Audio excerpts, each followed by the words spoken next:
Sean todos bienvenidos nuevamente a Pulso Político, en esta ocasión con la ex secretaria de la CNCIT durante el régimen de Guillermo Lasso, la licenciada Andrea Montalvo. Andrea, bienvenida a Pulso Político. Me retraigo una frase suya del 2023 mediante Twitter, cuando usted manifestaba su malestar por lo que el régimen actual no ponía autoridad rápidamente. Ahora la CNCIT pasa a ser parte nuevamente del Ministerio de Educación. Bueno, pasa a inscribirse a una entidad. ¿Cómo usted toma esta decisión? Tomando en cuenta lo que usted expresaba, que se pierde la voluntad en la educación superior. Bienvenida. Claro que sí, muy buenos días. Y efectivamente en ese momento habían pasado cerca de 18 días y hay procesos y políticas que no podían esperar y no pueden esperar efectivamente. Ahora, en este caso en el que estamos en este momento, la verdad es que de mi parte, yo creo que mientras esas fusiones respondan al fortalecimiento de políticas públicas, en realidad no veo yo un mayor problema al respecto. Para mí siempre va a ser primordial y principal el que fomentemos y fortalezcamos el sistema de educación superior, poniendo como centro siempre a los jóvenes.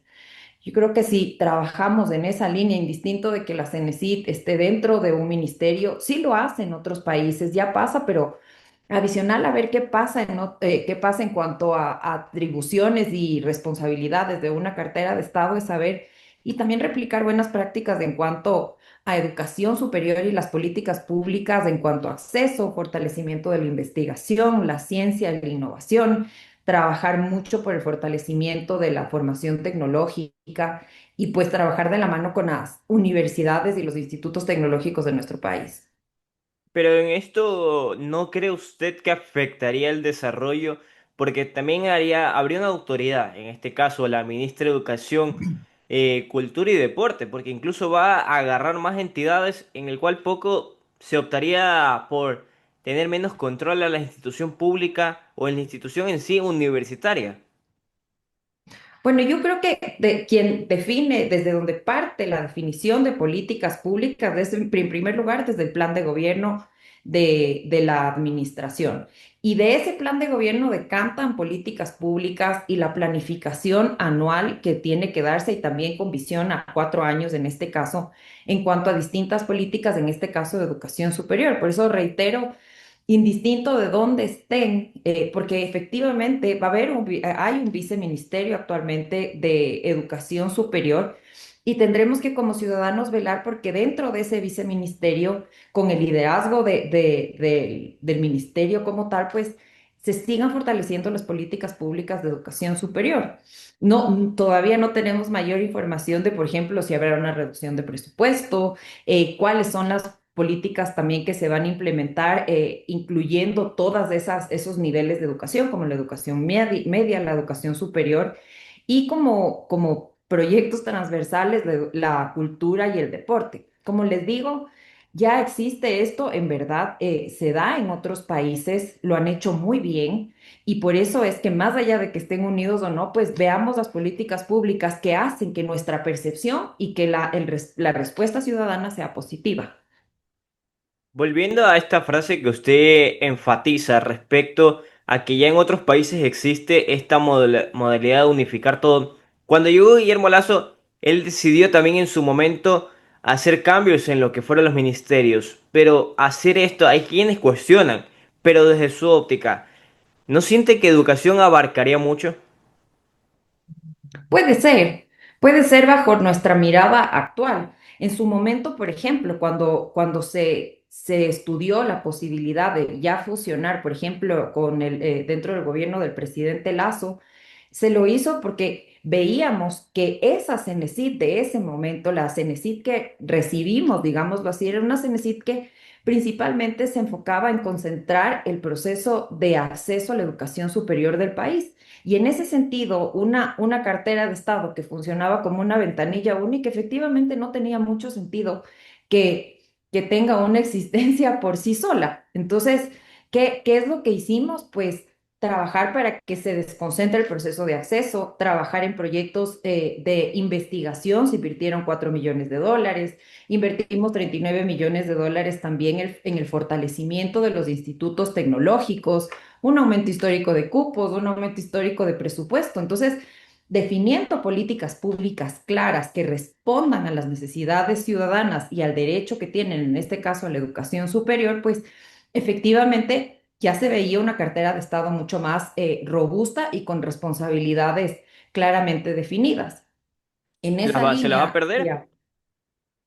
yo creo que si se incluye dentro de el Ministerio de Educación y se siguen estableciendo esas políticas, las mismas no van a desaparecer.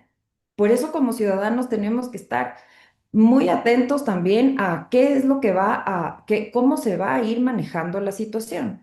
Yo creo que diluirnos un poco en el debate, que es legítimo el debate de saber cómo va a funcionar esto, está bien, pero yo creo que no debemos diluirnos por ahí, sino decir, bueno, ¿qué va a pasar qué está pasando en cuanto a educación superior? ¿Aumentaron los cupos? ¿Cómo se está trabajando con los institutos tecnológicos? ¿Cuál es la política pública para promover la diversificación de la demanda de los jóvenes en cuanto a educación superior? Que sabemos que esa es una problemática que hay que trabajar para resolver. Ok, pero de ahí uno parte con la preocupación de la falta de estabilidad a largo plazo. Ahora un poco leía su perfil. Usted está en un ámbito académico nuevamente, en el sector privado. Desde el sector privado, ¿cómo toman estas medidas que se pueden aplicar tomando consideración de toda la estabilidad, de que incluso se reporta de que la gente se ausenta de las clases, de las aulas, con el tema económico? Por eso trae la ausencia. Pero ¿cómo evitar aquello con esta modalidad desde el sector privado? ¿Cómo lo miran? Sí, bueno, en primer lugar, reconocer y entender que la academia, el sistema de educación superior, las universidades, los institutos, son el eje transversal de desarrollo de una sociedad en cuanto a conocimiento, formación de profesionales. ¿Qué vemos ahora desde el lado privado? Más que nada ratificamos la importancia que tiene el que se siga trabajando en que se reconcilien la empresa y la academia. Porque si yo estoy formando unas personas que al momento que salen a la empresa, que es lo que vemos, no tienen todavía como esas competencias y esas habilidades que nos permiten, pues, que haya una empleabilidad, recordando siempre que no se trata solo de formar, porque una persona no se forma solo para formarse y ahí termina, sino que formamos a las personas para que estructuren un plan de vida y un plan profesional. Entonces, desde aquí, ¿qué vemos? Vemos todavía de lo que se percibía igual en el sector público, que los jóvenes no saben qué estudiar, que hay que trabajar muchísimo en procesos de orientación vocacional y orientación vocacional avanzada, que hay que incentivar que los jóvenes se formen en carreras, por ejemplo, tecnológicas que suponen pues un aprendizaje práctico importante, que son requeridas esas profesiones en los sectores productivos y sociales.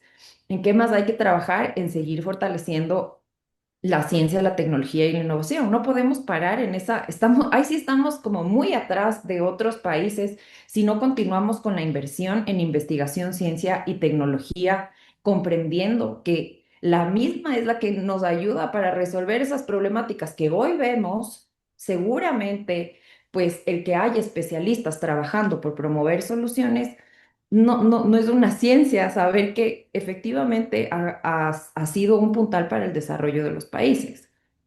Partiendo de esto que usted menciona, de cómo la visión que se va del tema tecnológico y demás, está próximo a cumplirse 2 años desde su salida, de salida de Guillermo Lasso. ¿Cómo ha palpado desde afuera usted este freno? Y también cómo evitarlo. Porque si puede ver los mecanismos tecnológicos, pero a veces los papeles, los procesos de una entidad dificultan. Sí, bueno, lo primero es que para cualquier desarrollo de política pública en cuanto a los distintos ejes que necesitamos de desarrollo, tiene que haber una investigación profunda de la problemática. Por ejemplo, cuando estuvimos en el gobierno con el presidente Lazo, lo que vimos es que pues había una demanda importante y una brecha en cuanto a cupos. Entonces, Ujú. sobre esa brecha dijimos, bueno, tenemos que trabajar en una política pública para cumplir con lo que demanda además la ley de nuestro país en cuanto al derecho a la gratuidad de la educación superior. ¿En qué trabajamos en ese momento en conjunto con las universidades para ir cerrando esa brecha, sabiendo que había esa necesidad? ¿Qué hicimos también? Pues si íbamos a promover becas, promovimos becas para lograr esa cobertura en cuanto a educación superior como tal y en el campo tecnológico. Entonces, pero si lanzamos, por ejemplo, un proyecto de becas que no sabemos a qué apunta, entonces probablemente tampoco sepamos medir cuáles son los resultados que la misma tenga. Si vamos a fortalecer los institutos tecnológicos, pues es importante saber en dónde está pues esas necesidades primordiales. Por ejemplo, en nuestro caso, hicimos un diagnóstico integral de la situación de la formación tecnológica pública del país y en ese sentido trazamos una hoja de ruta para su fortalecimiento y para promover ya con información real y con productos reales qué es la formación tecnológica para el país. ¿Qué quiero decir con esto? Que toda política pública que simplemente es vital que sea investigada y analizada previamente. ¿Qué asegura eso además? Que haya una permanencia de la ejecución de esa política pública. O sea, Porque que sea sí, un como tú proceso dices, cauteloso.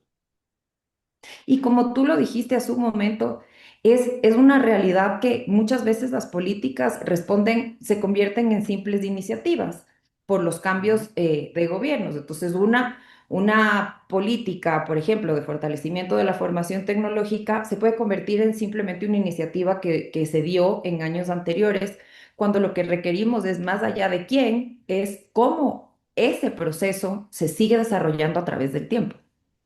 Pero partiendo de eso, o sea, vamos claros con lo que usted mismo establece de lo que fue parte de su paso por la CENESID. O sea, dialogar con la academia. Un diálogo constante es lo vital. Pero si no se procede y se ofrece becas, ¿a qué se llega? Desde su óptica es medible, es sustentable y se puede lograr para el espacio académico que cuenta el Ecuador hoy en día.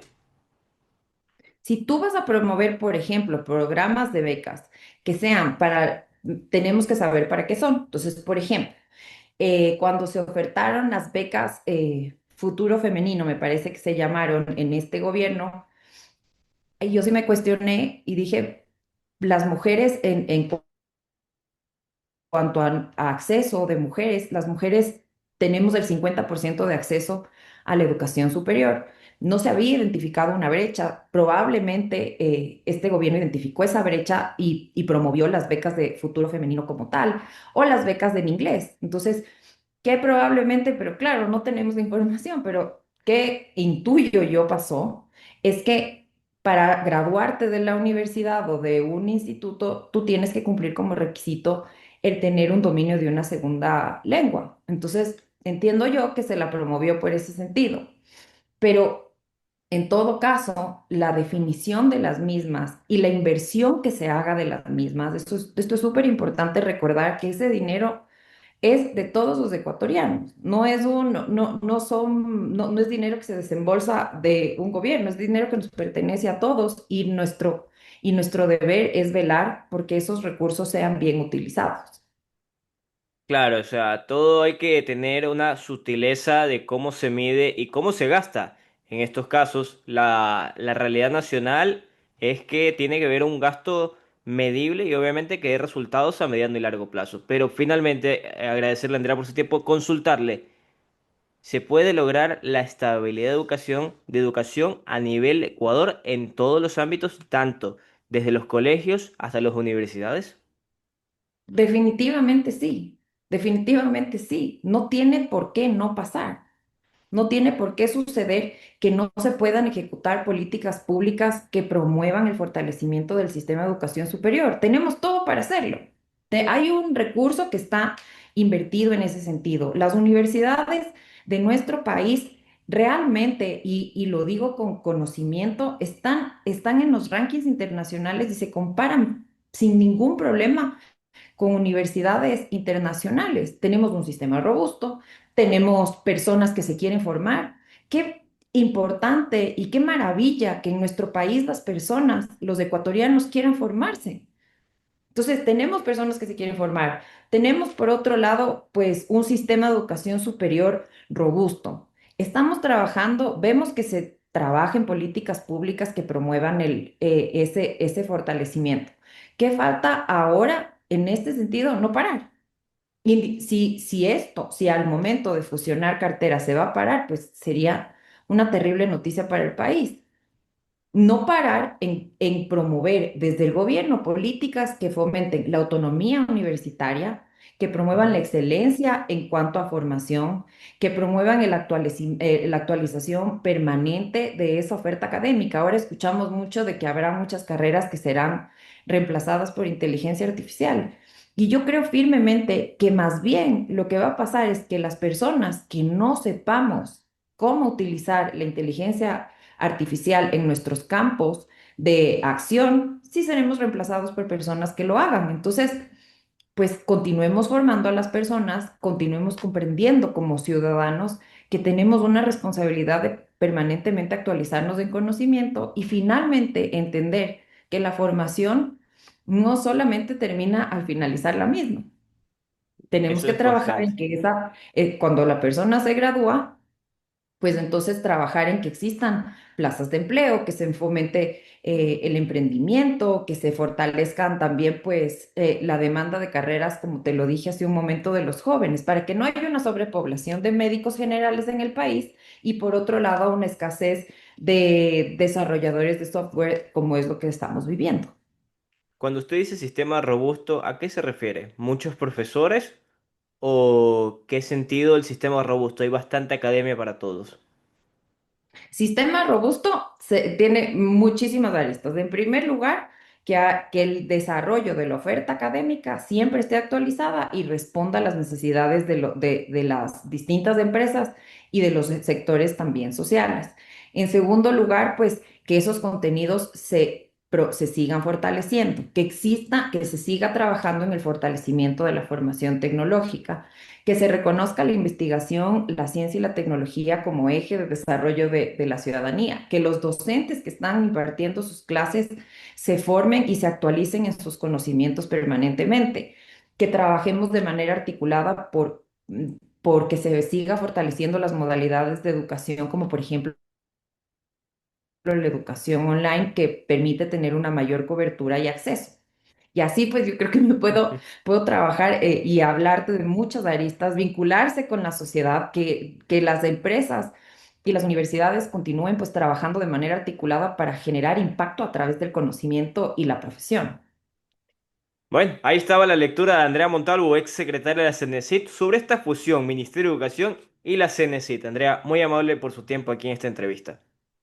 Muchísimas gracias, Tadeo. Un saludo a todos los ciudadanos y reiterar este mensaje indistinto de fusiones o no, sigamos velando porque existan las políticas públicas adecuadas que fortalezcan y pongan como centro a los jóvenes de nuestro país. Claro, es elemental la educación, la estabilidad emocional también de los alumnos y demás. Andrea, muy amable por su tiempo. Gracias. Gracias a todos quienes se unieron aquí a esta entrevista en Pulso Político para hablar de lo que es la fusión Ministerio de Educación y CENESID respecto a lo que aplica el gobierno central y lo que se viene a futuro en la educación del Ecuador. No olviden suscribirse a nuestro programa y nos encontramos en un próximo capítulo. Pasen bien.